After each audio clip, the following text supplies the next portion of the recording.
one other thing. I want to talk about the next recession. This is a good Cornell professor, Alfred Kahn.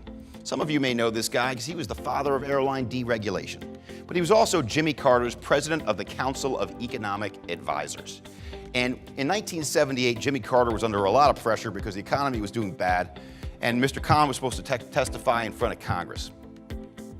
And the president said, "Professor, there's one word you're not allowed to say tomorrow in front of Congress: recession." And Professor Kahn said, "That's like telling a meteorologist I can't say the sky is blue. It's just 2 consecutive quarters of negative GDP growth." The president said, "No, you could not say the word recession."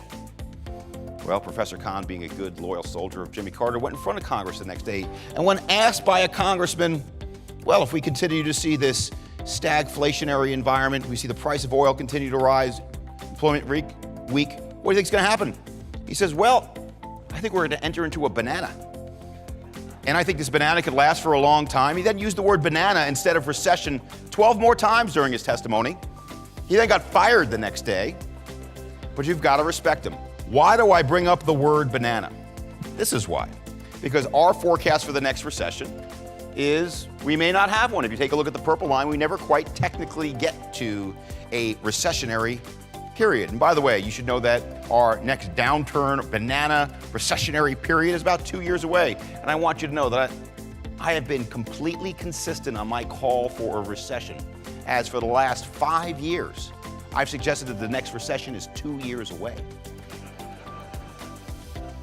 So I'm still there. But my point is we may not technically enter into a recession. And the key point for all of our real estate pros in this room isn't when the next downturn is going to be, it's what happens after it.